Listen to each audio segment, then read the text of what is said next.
예배 가운데 나오신 우리 모든 성도님들 가운데 하나님의 놀라운 은총이 날마다 함께 하시기를 주님의 이름으로 축원합니다. 벌써 11월의 마지막 주일이 되었습니다. 이제 정말 연말이 다가왔는데요. 다가올 2025년에 대한 또 소망을 우리가 품고 하나님의 은혜 안에 한 해를 차분하게 마무리할 수 있으면 좋을 것 같습니다.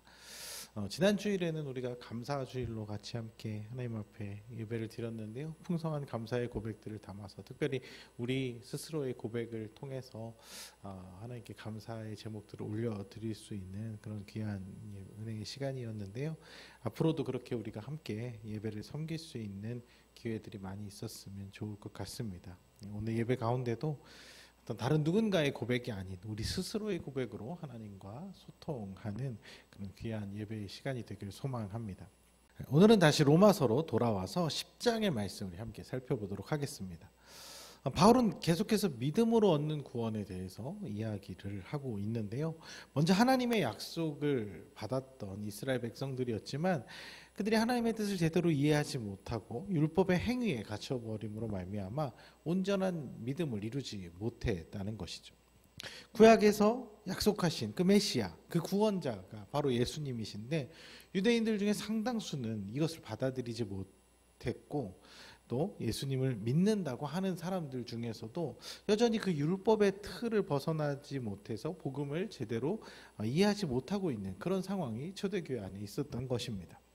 그래서 바울은 그 상황을 안타까워하는 마음으로 이 10장을 시작합니다. 10장 1절의 말씀을 쉬운 성경 버전으로 한번 읽어보도록 하겠습니다. 성도 여러분, 나는 내 동족 이스라엘 백성이 구원받을 수 있기를 하나님께 진심으로 갈망하며 기도합니다. 그러니까 사도 바울은 자신의 동족인 이스라엘 백성들이 복음을 받아들이지 못하고 있는 것에 큰 안타까움을 느끼고 있었습니다. 그러면서 2절에서는 그들이 왜 그렇게 되었는가 그 이유에 대해서 덧붙입니다. 2절을 개역개정 성경으로 읽어보겠습니다. 내가 증언하노니 그들이 하나님께 열심히 있으나 올바른 지식을 따른 것이 아니니라. 자, 이스라엘의 문제가 뭐라고 합니까? 그들이 하나님께 열심은 있는데 하나님에 대한 열심은 있는데 그것이 올바른 지식을 따른 것이 아니라고 이야기합니다. 이런 예를 들어보면 좋을 것 같은데요.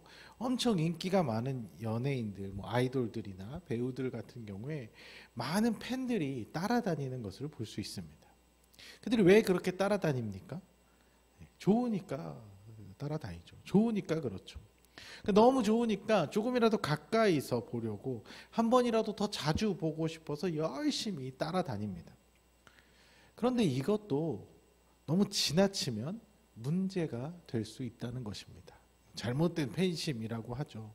요즘에는 이제 사생팬이라는 말도 있는데 연예인을 너무 좋아한 나머지 그 사생활까지 파고드는 그 스토킹으로 결국에는 그 연예인을 괴롭게 만드는 그런 팬을 말합니다. 그 사람을 너무 좋아하고 그 사람을 너무 위하는데 결과적으로 그 사람을 힘들게 하고 그 사람이 싫어하는 행동을 하고 만다는 것이죠. 그래서 이것이 얼마나 심각하냐면 최근에도 이런 일들로 인해서 자살을 선택한 연예인도 있었고 이로 인해서 정신적인 피해가 너무 심해서 연예인이 자신의 팬을 상대로 소송까지 가는 일들도 꽤 자주 일어납니다. 그 사람을 좋아하면 그 사람 자체를 좋아하면 그 사람이 좋아하는 것을 좋아하고 그 사람의 모든 것, 그 사람이 선택하고 결정하는 것까지 좋아하는 것이 그게 진짜 좋아하는 것입니다. 자기가 좋기 위해서 자기 좋자고 상대방의 일거수일투족을 감시하고 자기 마음대로 그 삶을 조종하려고 한다면 그것은 어긋난 사랑인 것이죠.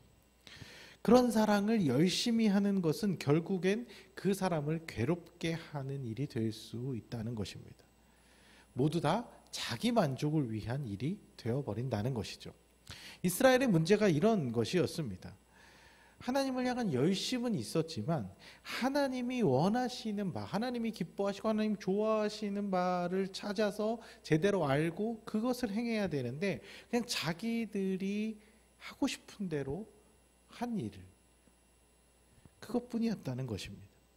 하나님의 의를 제대로 알려고 하지 않고 자기들이 하고 싶은 자기들의 의를 세우는 일에 열중이었다는 것이죠. 3절이 그렇게 이야기를 하고 있습니다. 3절 읽어보겠습니다. 하나님의 의를 모르고 자기 의를 세우려고 힘써 하나님의 의에 복종하지 아니하였느니라. 그러니까 우리에게 중요한 것은 하나님이 무엇을 기뻐하시는가, 하나님이 우리에게 무엇을 원하시는가, 이것을 아는 것입니다. 신앙생활은 나 좋자고 하는 것이 아니라 하나님이 좋아하시는 일, 하나님이 기뻐하시는 일을 하는 것이죠. 그래서 우리가 말씀과 기도를 통해서 항상 이것을 묻고 구해야 하는 것입니다. 제대로 알기 위해서는 조금 힘들더라도 때로는 말씀을 좀 깊이 공부도 해야 되고 말씀을 더 깊이 묵상도 하고 어떻게든 하나님의 뜻을 알려고 노력을 해야 한다는 것이죠. 이렇게 하면 하나님 좋아하시겠지. 다 좋은 게 좋으니까 하나님도 이러면 좋아하시겠지. 정말 그럴까요? 정말 하나님 좋아하시는 거 맞나요? 사실 우리는 하나님에 대해서 많이 모릅니다. 우리가 평생 알아가려고 힘쓰고 힘써도 정말 이만큼 알다 갈까 말까, 정말 하나님에 대해서 제대로 모르다가 하나님 나라 가게 되는 것이 우리의 모습일 거예요. 그런데 너무 쉽게 마치 하나님을 이미 다 하나님 머릿속까지 다 들어가 있는 것 마냥 이것이 하나님 뜻이고 이것은 하나님 좋아하시는 것이고 이렇게 너무 쉽게 생각한다면 우리는 이스라엘 백성과 같은 실수를 할 수 있게 된다는 것이죠. 극단적인 예를 들면 이런 식입니다. 하나님이 아브라함한테 이삭을 바치라고 하셨으니까 하나님은 자식 바치는 걸 좋아하나 보다. 첫 아들 바치는 거 좋아하나 보다. 나도 내 자식 하나님께 꼭 바쳐야지. 정말 단순 무식한 판단이 될 수 있다는 것이죠. 그런데요, 이게 그냥 우스갯소리가 아니고요. 저희 부모님 세대의 많은 집사님, 권사님들이 기도원 가서 열심히 기도하면서 하나님께 아들 바친다고 서원 기도들을 얼마나 하셨는지 몰라요. 다들 한나의 영성을 받으셔가지고 사무엘 바치듯이 다 주의 종으로 바치겠다고 서원하고 막 그랬거든요. 그래서 제가 신학교에 입학해서 신학교를 가보니까 그 서원 때문에 신학과 온 친구들이 그렇게 많아요. 자신이 기도한 건 아니래요. 자신이 기도한 건 아니고 이미 부모님이 다 그렇게 기도해 놓으셔서 어쩔 수 없이 왔다는 친구들이 꽤 많더라고요. 우리도 교회 생활하면서 이런 식의 어떤 단순화된 논리로 실수할 때가 참 많다는 것이죠. 헌금 많이 하면 하나님 좋아하시겠지. 봉사 많이 하면 하나님 기뻐하시겠지.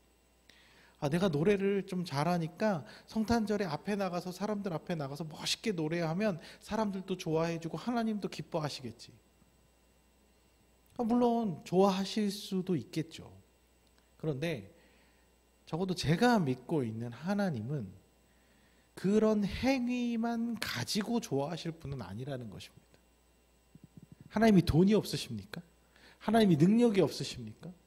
하나님이 더 훌륭한 실력으로 노래 부르는 사람을 못 받겠습니까? 그런 노래를 못 들어봤겠습니까?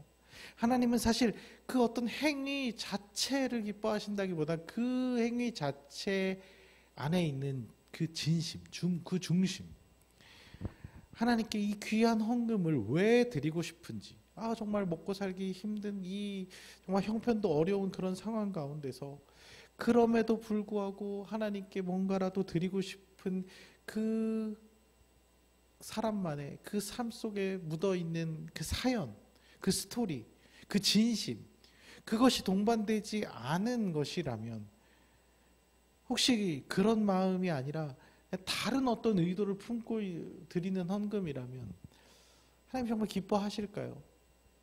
오히려 안타까워하실 수도 있겠죠. 무조건 열심히만 뭘 하면은 하나님이 다 좋아하실 것이다 라고 쉽게 생각해서는 안 된다는 것입니다. 하나님은 그렇게 우리에게 기만 당하시는 분이 아님. 하나님이 우리에게 원하시는 것은 어떤 천편일률적인 행위가 아니고요. 그 각자의 다양한 삶 속에서 사연이 있고 진심이 담긴 그 표현을 기뻐하시는 것이죠.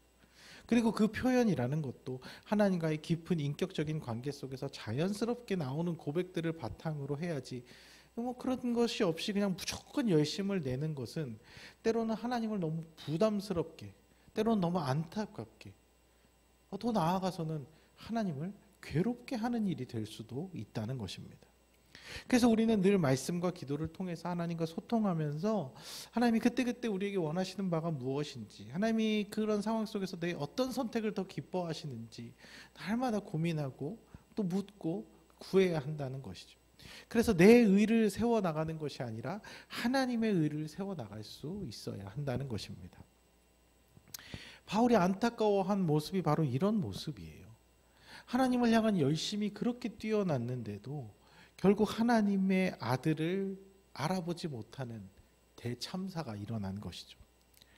하나님이 수천 년부터 약속하신 그 놀라운 구원 사역의 정점에 예수 그리스도가 눈앞에서 하나님 나라를 선포하시고 그 모든 영적인 결박들을 푸셨는데, 그거를 받아들이지 못하고 그거를 이해를 못하고 깨닫지를 못하고 결국에는 그 구원의 은혜에 참여하지도 못하는 일이 벌어진 것입니다.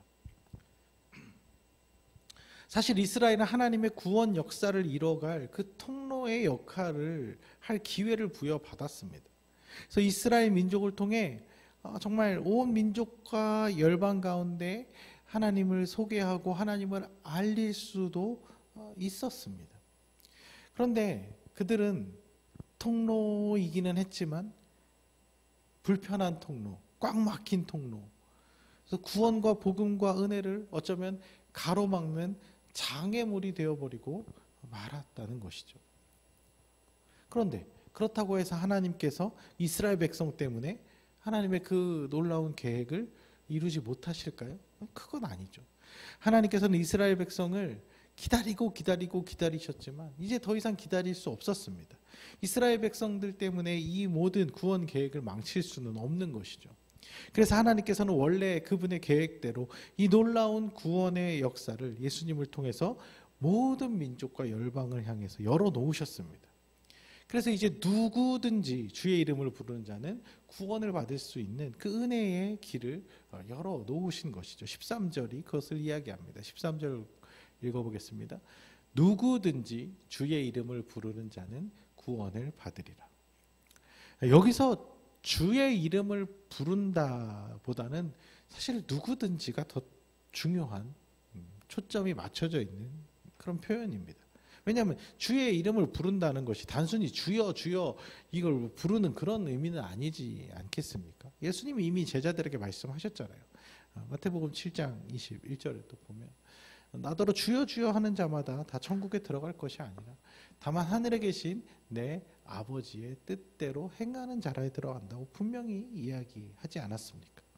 그러니까 주님의 이름을 부른다는 것은 그냥 부른다가 아니라 주님을 그걸 믿는다는 의미고, 그 믿는다는 것은 예수님을 우리 삶의 온전한 주인으로 인정하면서 결국 그 주님의 뜻, 그 아버지의 뜻대로 행하는 사람을 말하는 것이죠.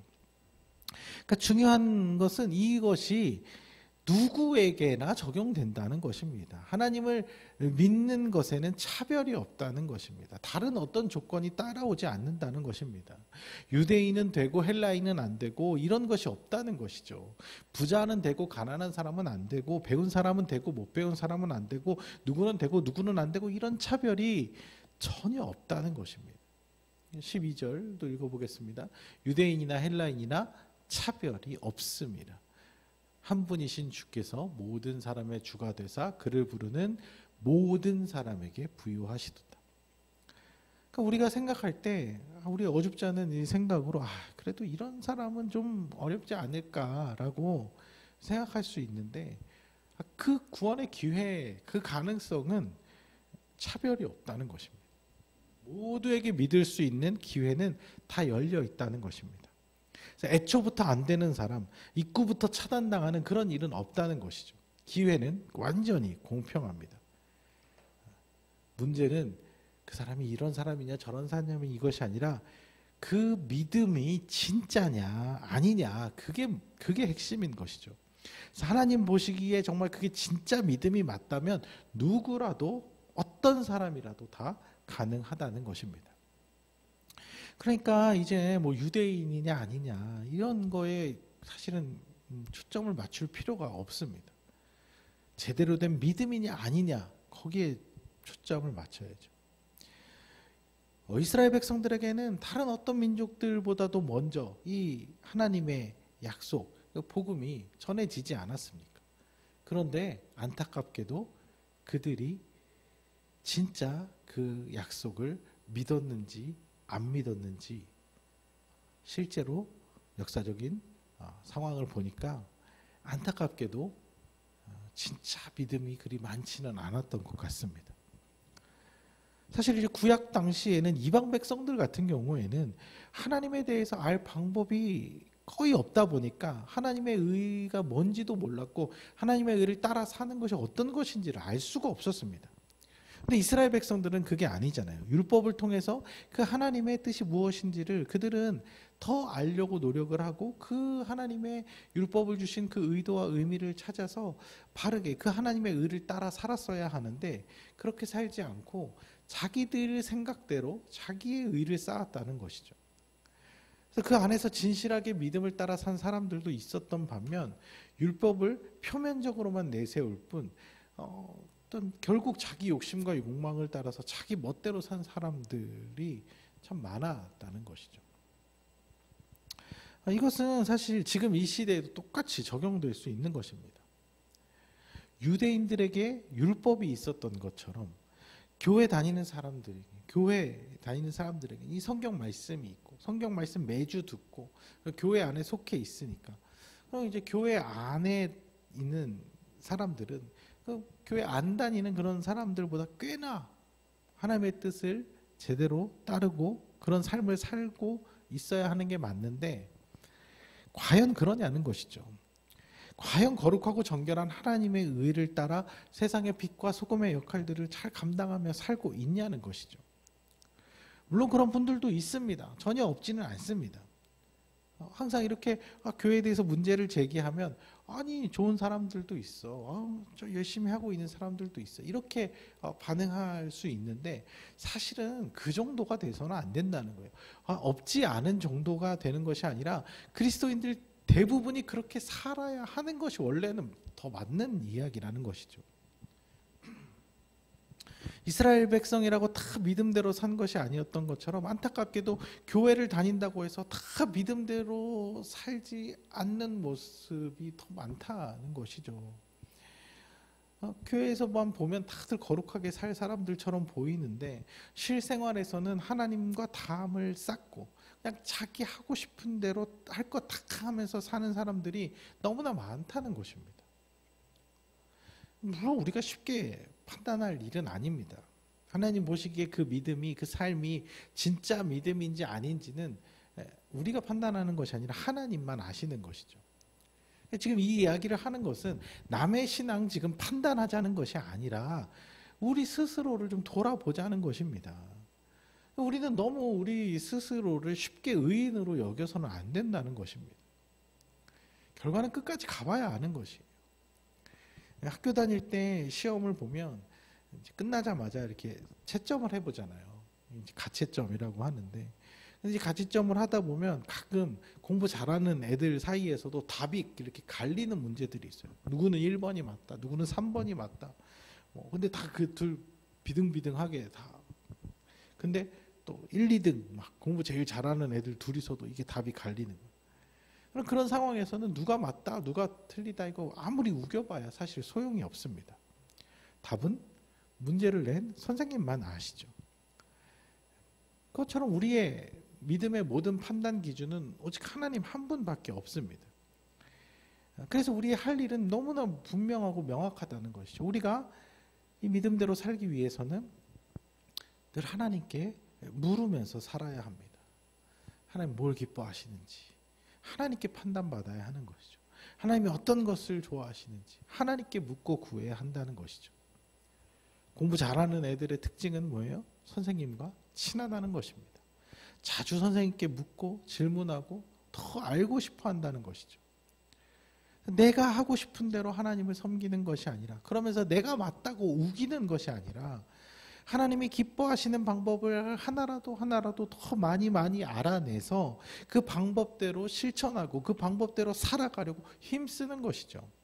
그러다 보면 우리의 삶이 통로가 되어서 누군가에게 예수님과 복음을 전할 수 있는 계기가 될 것이고, 그렇게 믿음대로 사는 사람들을 통해서 많은 사람들이 하나님께 마음을 열고 하나님을 바라볼 수 있게 될 것입니다.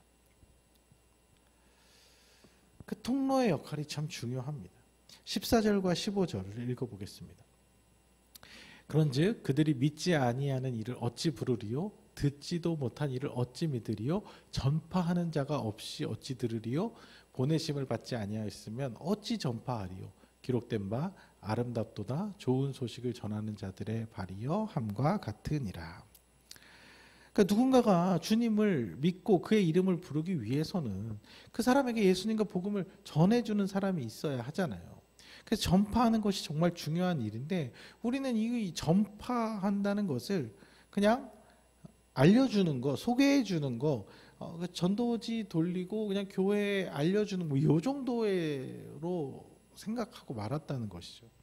아니 뭐 그 중에는 조금 더 복음 전도에 관심 있는 사람들 같은 경우에는 사역리나 뭐 글 없는 책이나 이런 것들 배워가지고 예수님의 이 구원 사역에 대해서 아주 논리적으로 소개하는 일도 그렇게 열심히 하는, 전도하는 사람들도 있었습니다. 그런데 지금 시대에는요, 그런 것도 중요하겠지만 논리적으로 설명하고 소개하는 것도 중요하지만, 알려주는 것도 중요하지만, 우리의 삶을 통해서 전파하는 것이 너무 중요한 시대가 되었습니다. 우리가 소개하는 예수님을 우리의 인격과 태도를 통해서 그들이 느끼게 해줘야 한다는 것이죠. 우리가 알려주는 이 복음이라는 것이 논리적으로만 설명되는 것이 아니라 우리의 존재 자체를 통해서 그들이 경험할 수 있도록, 느낄 수 있도록 해주는 것이 중요하다는 것입니다. 복음은 누구에게나 차별 없이 열려 있잖아요. 그리고 이스라엘이 그랬던 것처럼 우리는 이제 그 복음의 통로가 되었잖아요.